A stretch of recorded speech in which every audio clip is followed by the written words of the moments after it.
James, I genuinely find this really disturbing. Well, it is. I mean, it's hard even to talk about, and I was filled with gloom when I saw this item was coming up. But I think we have to step back, even though the tech giants have a lot to answer for, and ask ourselves about parents without pursuing a vendetta against them. I think you're quite right about that. You know, have we, in the last 20 years, as adults, praised digital natives till the cows come home? You know, that kids know everything about technology, they're the ones to follow, they know everything about climate as well. The key issues for us are self-esteem, our identity, how we look and present ourselves to the public. Has adult behaviour encouraged kids in any way to contribute to the figures that you report, Michelle? Not that I'm blaming the kids, I'm not even blaming the parents. I think society has lost its way.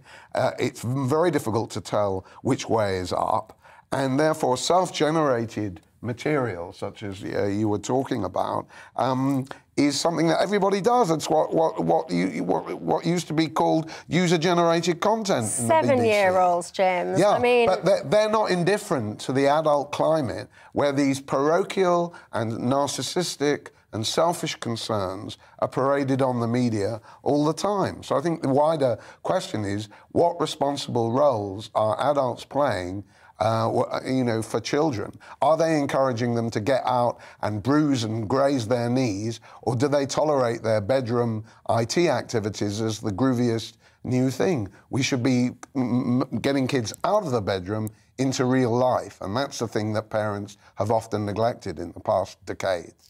Yeah, Charlotte, I mean, James references, this is a gloomy subject, quite a depressing one, I've got to be honest, but I think it's such an important conversation to have, because I wonder if many parents even know what their kids get up to online. You have this whole kind of set of apps now, which I'm quite opposed to, that it's kind of disappearing messages. So kids are messaging people and then instantly gone. So even if you wanted to check the kid's phone, there's no audit trail of what they've been doing. So I feel sorry for many parents, because it must be an absolute nightmare trying to get on top of and stay on top of what your kids are doing. Yeah, I mean, I don't have children. If I did, I think I'd be terrified about the kind of murky online atmosphere that they're in. And I think, you know, both Amy and James have made really good points, but I think we do have, to James's point, we do need to ask ourselves whether children and young people are spending too much of their time closed off in their bedroom online. But equally, as Amy points out, you know, this is partly the world we live in. And I think, you know, yes, we should do as much as we can to get them out, but kind of railing against the sort of the reality of where we are right now, I think is not going to help these incredibly young children who are being groomed effectively to provide this content, which is what's happening, which is why it's self-generated. They're being groomed by horrific people online. And I think that's where, yes, we do need to get the internet giants to step up. That's what the online safety bill going through the Houses of Parliament at the moment is trying to do, create greater accountability. You know, Ofcom is going to start regulating these bodies in a different way.